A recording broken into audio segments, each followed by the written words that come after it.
तो आपके सिलेबस में दिया हुआ है ऑप्टिकल फाइबर, तो इसके बारे में डिस्कस करेंगे। ऑप्टिकल फाइबर जो है कम्युनिकेशन में यूज होता है, दूर संचार माध्यम में।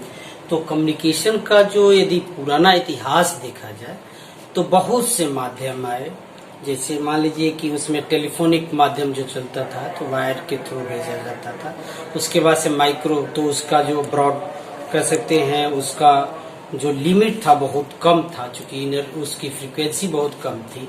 उसके बाद से आया माइक्रोवेव कम्युनिकेशन, उसकी फ्रीक्वेंसी 10.6 के आर्डर की थी, तो वो थोड़ा सा रेंज बढ़ा, ब्रॉडबैंड जो उसका कह सकते हैं, तो वो रेंज बढ़ा, कम्युनिकेशन का रेंज बढ़ा। उसके बाद से 1976 में अमेरिका में इसकी खोज हुई, ऑप्टिकल फाइबर कम्युनिकेशन। तो ऑप्टिकल फाइबर कम्युनिकेशन में इसमें क्या है, प्रकाश द्वारा इंफॉर्मेशंस और डेटा को भेजा जाता है इसमें।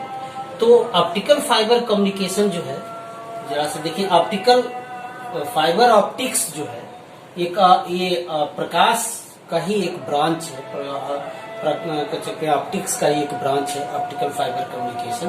तो ऑप्टिकल फाइबर कम्युनिकेशन में जो ऑप्टिकल फाइबर है ये ग्लास और प्लास्टिक का है, ग्लास और प्लास्टिक का बना हुआ है। तो ऑप्टिकल फाइबर जो है ग्लास और प्लास्टिक का होता है। ये कम्युनिकेशन में यूज होता है, इंफॉर्मेशन और डेटा को, जो हमारी सूचनाएं हैं, इंफॉर्मेशन है, इसको एक स्थान से दूसरे स्थान तक भेजा जा सकता है, वन प्लेस से अनदर प्लेस तक भेजा जाता है। जो प्रिंसिपल इसमें यूज होता है भेजने का, वो पूर्ण आंतरिक परावर्तन के थ्रू इसको भेजते हैं, यानी टोटल इंटरनल रिफ्लेक्शन के थ्रू इसको एक स्थान से दूसरे स्थान तक इसको भेजा जा सकता है। तो ऑप्टिकल फाइबर जो है वो क्या है, एक केबल के तरह यूज होता है। जैसे केबल कम्युनिकेशन हम लोग यूज कर रहे थे, उसी तरह से ये केबल है। लो लॉसेज में इसको हम इंफॉर्मेशन को भेज सकते हैं, यानी कह सकते हैं विदाउट लॉसेज, कह सकते हैं कि कोई बिना लॉसेज के हम अपने डाटा इंफॉर्मेशन को एक स्थान से दूसरे स्थान तक क्या कर सकते हैं, प्रेषित कर सकते हैं, भेज सकते हैं।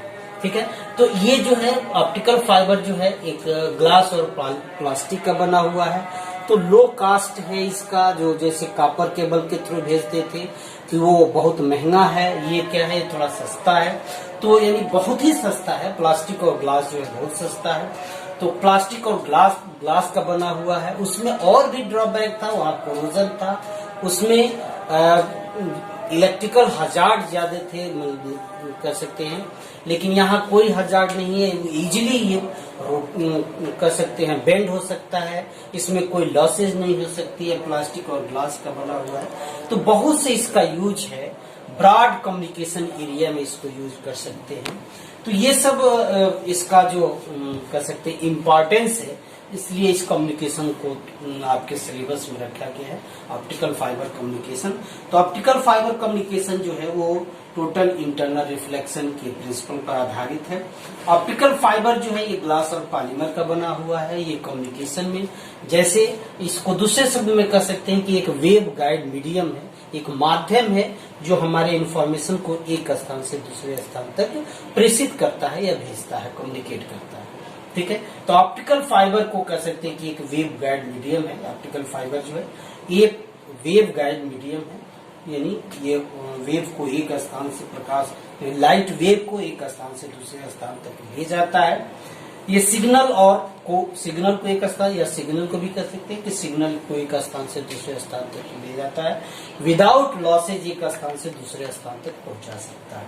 ठीक है, इसकी थोड़ा सा फैब्रिकेशन देख सकते हैं, बनावट जो देख सकते हैं, ग्लास और प्लास्टिक का बना हुआ है। ये पॉलीमर, कांच और प्लास्टिक का बना हुआ है।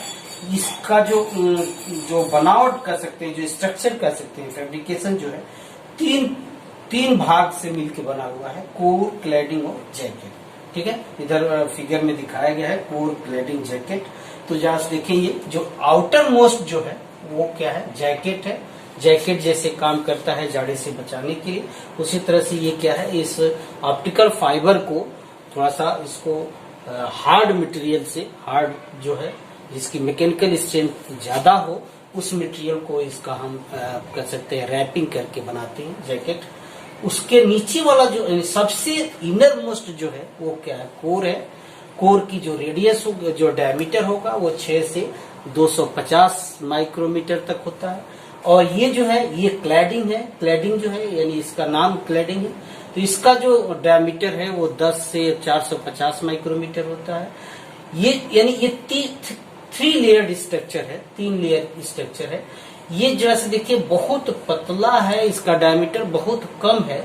इसके बचाव के लिए इसको जैकेट लगाया गया है, यानी जैकेट इसमें, यानी जैकेट का काम जैसे बचाव के लिए होता है उसी तरह से क्या है, इसको बचाव के लिए प्रोटेक्टिव सीथ इसको कह सकते हैं कि ये प्रोटेक्टिव सीथ है इसको। तो ये तो 3 लेयर्ड स्ट्रक्चर है। ये क्रॉस, यदि क्रॉस सेक्शन इसका किया जाए तो ऐसे दिखेगा। इनर मोस्ट जो है कोर है, फिर क्लैडिंग है, फिर जैकेट है, ठीक है।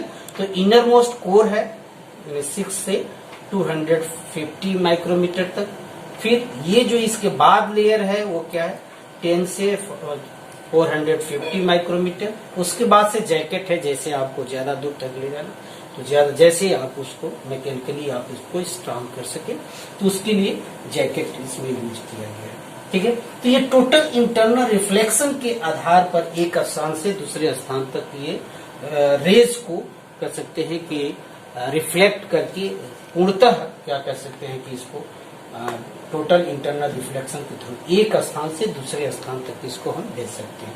तो ऐसे एक दिया गया है, ये कोर है, एक क्लैडिंग है, जैकेट इसमें नहीं दिखाया गया।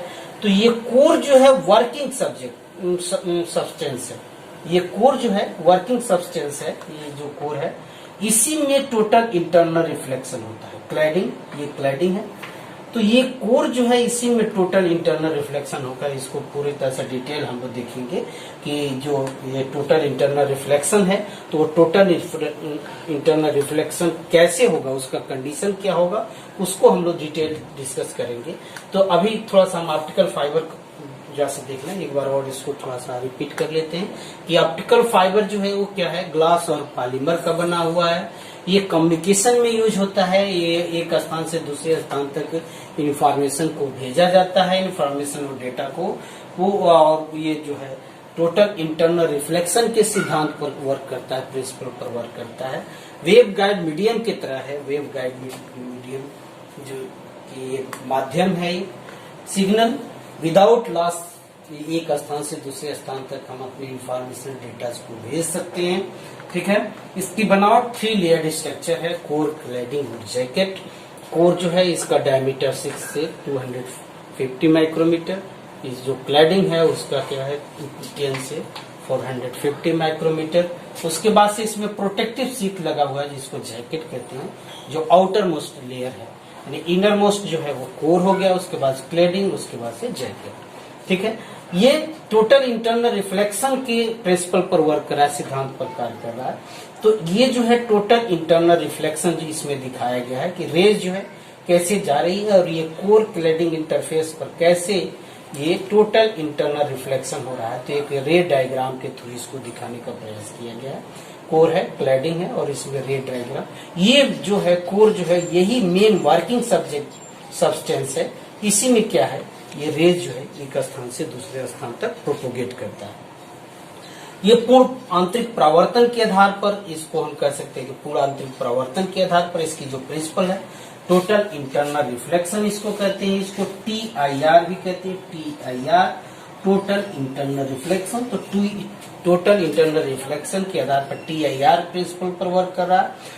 लॉन्ग दूरी के लिए कम्युनिकेशन के लिए यूज करते हैं तो उसमें इंफ्रारेड को भेजते हैं, इंफ्रारेड लाइट को भेजते हैं। कम दूरी के लिए करते हैं तो उसमें विजिबल रेज को भेजते हैं।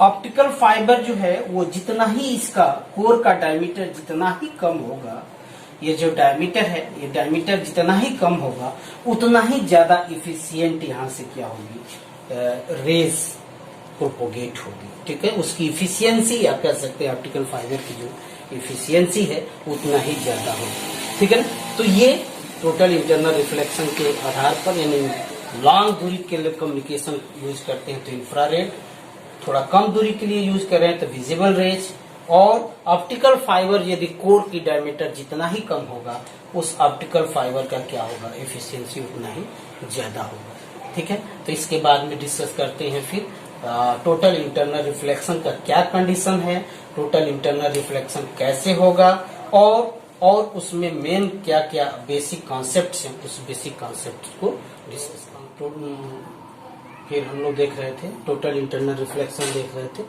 तो टोटल इंटरनल रिफ्लेक्शन का क्या कंडीशन है उसको हम लोग डिस्कस करेंगे कि टोटल इंटरनल रिफ्लेक्शन किस कंडीशन में हो सकता है। तो जैसे देखा जाए कि कोर और क्लैडिंग है, कोर जो है मेन वही वर्किंग सब्सटेंस है। कोर और क्लैडिंग में जो रिफ्रैक्टिव इंडेक्स है उसका रिफ्रैक्टिव इंडेक्स यदि ले लिया मान लिया जाए कि कोर की जो रिफ्रैक्टिव इंडेक्स N1 है और क्लैडिंग की रिफ्रैक्टिव इंडेक्स N2 मान लेते हैं। जैसे मान लीजिए इसको फिगर देखते हैं, ठीक है, ये कोर हो गया, ये कोर हो गया, ये कोर और ये ऊपर ये क्लैडिंग है। तो ये रिफ्रैक्टिव इंडेक्स N1 है और ये रिफ्रैक्टिव इंडेक्स N2 है, ठीक है।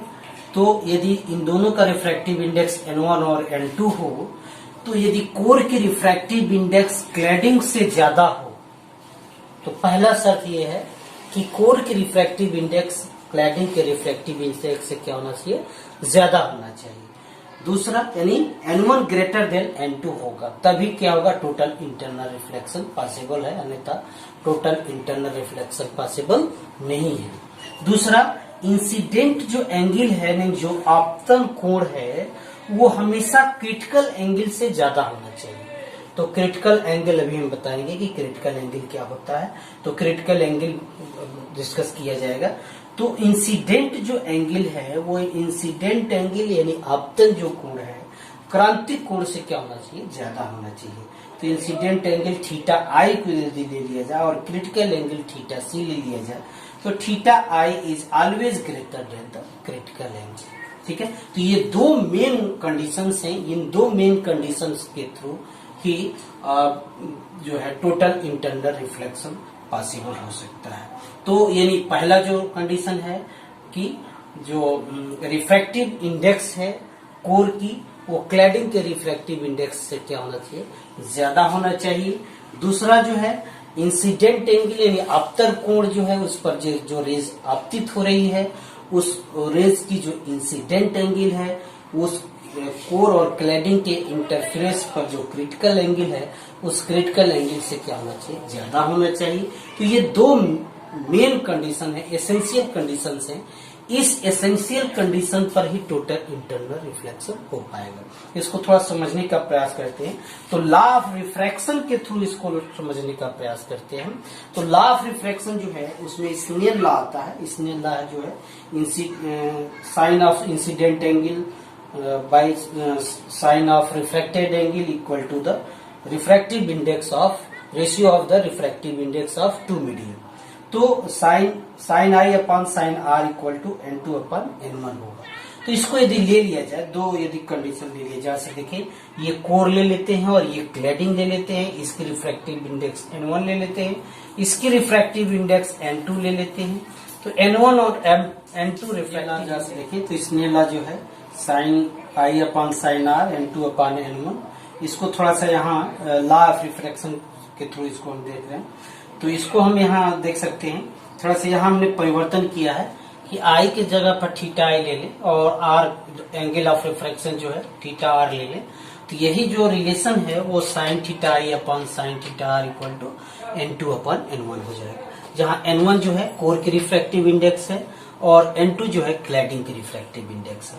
तो इसको ऐसे कर दें, इसको ऐसे करके इसे थोड़ा सा इसको करें तो ये इक्वेशन ऐसे इक्वेशन के रूप में बन जाएगा। यदि यहाँ हम कंडीशन यदि लें, मैं पहला कंडीशन ये लें कि N1 ग्रेटर देन N2 यदि है, N1 ग्रेटर देन N2 यदि लेते हैं तो N1 ग्रेटर देन N2 लेंगे। उस कंडीशन में इस रिलेशन से थोड़ा सा कंसिडर किया जाए, सोचने का प्रयास किया जाए तो ये N1 ग्रेटर देन N2 पर जो कंडीशन क्या होगा, इंसिडेंट एंगल जो होगी always greater than the angle of refraction होगा। यानी ये थीटा आई जो है हमेशा क्या होगा, थीटा आर से क्या होगा, सॉरी थीटा आर जो होगा वो क्या होगा, थीटा आई से क्या होगा, हमेशा अधिक होगा, ठीक है। तो एंगल ऑफ रिफ्रैक्शन जो होगा एंगल ऑफ इंसिडेंट से क्या होगा, हमेशा ज्यादा होगा। तो जैसे देखें इसमें ये एंगल ऑफ इंसिडेंट है और एंगल ऑफ रिफ्रैक्शन है, ठीक है ना। ये N1 है, ये N2 है, इन कोर या क्लैडिंग है। यहाँ इंसिडेंट एंगल है, ये रेज इंसिडेंट हो रही है। तो लॉ ऑफ रिफ्रैक्शन क्या है, यहाँ से इंसिडेंट कराएंगे तो ये एक माध्यम से जब दूसरे माध्यम one medium to second medium में जब ये ट्रांसमिट करेगा तो क्या होगा, ये नॉर्मल से अवे जाएगा, तो नॉर्मल से अवे जा रहा है, ठीक है। तो N1 ग्रेटर देन N2 है, इस कंडीशन में क्या होगा, यहाँ से ये नॉर्मल से अवे जाएगा। दूसरे कंडीशन में यदि लेते हैं इंसिडेंट एंगल, कब ये कंडीशन कब है, इंसिडेंट एंगल जो है क्रिटिकल एंगल से कम है। क्रिटिकल एंगल वह एंगल है जिस पर इंसिडेंट कराया जाए तो रेज क्या हो, ये जो है रिफ्रैक्टेड रेज जो है वो 90 डिग्री हो जाए, उस एंगल को हम क्या कहते हैं, एंगल क्रिटिकल एंगल कहते हैं। तो इंसिडेंट एंगल यदि बढ़ाते जाए, ऐसे मान लीजिए कि एक और बढ़ा दिया जाए तो क्या होगा, और ये लॉ एंगल ऑफ रिफ्रैक्शन और बढ़ता जाएगा, ठीक है। ये आई एंगल ऑफ रिफ्रैक्शन और बढ़ता जाएगा, और बढ़ा दिया जाए तो और बढ़ जाएगा। एक ऐसा कंडीशन आएगा, ऐसे कंडीशन आएगा कि जिस पर ये रिफ्रैक्टेड एंगल ऑफ रिफ्रैक्शन जो है वो क्या हो जाएगा, 90 डिग्री हो जाएगा। यानी इसको बढ़ा दें तो एंगल ऑफ रिफ्रैक्शन जो है 90 डिग्री हो जाए, यानी इंसिडेंट एंगल कितने के बराबर हो जाएगा, क्रिटिकल एंगल के बराबर हो जाएगा। तो ये क्रिटिकल एंगल होगा। यानी क्रिटिकल एंगल कह सकते हैं कि क्रिटिकल एंगल वह इंसिडेंट एंगल है जिस पर एंगल ऑफ रिफ्रैक्शन जो है वो क्या है, 90 डिग्री हो जाए, तो उस एंगल को हम क्या कहते हैं, क्रिटिकल एंगल कहते हैं, ठीक है। इससे और थोड़ा सा बढ़ा दे तो क्या होगा, इससे और बढ़ाएंगे तो क्या होगा, रेज जो है कहाँ होगा, इसी मीडियम में वापस आ जाएगा। तो तीसरा कंडीशन इसमें देखते हैं कि यदि इंसिडेंट एंगल जो है क्रिटिकल एंगल से और ज्यादा हो तो क्या होगा, उस कंडीशन में क्या होगा, रेज जो है इसी मीडियम में वापस आ जाएगा, कोर में ही वापस आ जाएगा। इस कंडीशन को हम क्या कहते हैं, टोटल इंटरनल रिफ्लेक्शन कहते हैं। यही TIR का कंडीशन बनता है। यानी इंसिडेंट एंगल जो है क्रिटिकल एंगल से ज्यादा हो जाए तो इस कंडीशन में क्या होगा, TIR होगा, और TIR होगा उस कंडीशन में क्या है, यहाँ से टोटल इंटरनल रिफ्लेक्शन होने लगेगा। तो जो कोर वर्किंग मटेरियल है उस कोर वर्किंग मटेरियल में क्या होगा, ये पूर्णतः आंतरिक परावर्तन होने लगेगा, ठीक है ना। तो इंसिडेंट एंगल जो है वो क्या होगा, उसी मीडियम में क्या होगा, रिफ्लेक्ट होने लगेगा, बार बार उसी में क्या होगा, रिफ्लेक्ट होने लगेगा। तो जरा से देखिए इसको, और यहां से देखा जाए तो sine theta i upon sine theta r equal to N2 upon N1 होगा। तो इस कंडीशन में इंसिडेंट एंगल क्या होगा, थीटा सी के बराबर होगा, क्रिटिकल एंगल के बराबर होगा। तो उस समय क्या होगा, रिफ्रैक्टेड एंगल कितनी होगी, 90 डिग्री होगी। तो यहां से यानी साइन थीटा आर का मान 90 डिग्री होगा, तो साइन 91 हो गया, और sine theta c equal to N2 upon N1। तो यहां से क्रिटिकल एंगल निकल आएगा, क्रिटिकल एंगल जो होगा N2 अपॉन N1 होगा, ठीक है ना। तो वो क्रांतिक कोण पता लग जाएगा कि किस क्रांतिक कोण पर ये ऑप्टिकल फाइबर की क्या क्रांतिक कोण होगा या क्रिटिकल एंगल होगा, ठीक है ना। तो यहाँ से क्रिटिकल एंगल पता लग जाएगा कि क्रिटिकल एंगल क्या है। तो क्रिटिकल एंगल जो है N2 अपॉन N1, ये दोनों का रिफ्रैक्टिव इंडेक्स पता हो, दोनों मीडियम का, कोर और क्लैडिंग का, तो उस ऑप्टिकल फाइबर का क्रिटिकल एंगल हम निकाल सकते हैं। क्रिटिकल एंगल क्या होगा, इस रिलेशन से निकाल सकते हैं। तो अभी इसमें हमने कंडीशन देखा है, और कंडीशन क्या होगा, जो टोटल इंटरनल रिफ्लेक्शन के क्या कंडीशन हैं और कैसे टोटल इंटरनल रिफ्लेक्शन कोर में फाइंड कर सकते हैं। तो इस हमने देखा कि ये स्नेल लॉ और लॉ ऑफ रिफ्रैक्शन के थ्रू हम टोटल इंटरनल रिफ्लेक्शन फाइंड कर सकते हैं, ठीक है ना। तो नेक्स्ट में हम लोग इसको देखेंगे, फिर एक्सेप्टेंस एंगल क्या होगा, न्यूमेरिकल अपर्चर क्या होगा, फिर उसमें V नंबर क्या होता है, ये सब मैथमेटिकल रिलेशन हम लोग डिस्कस करेंगे।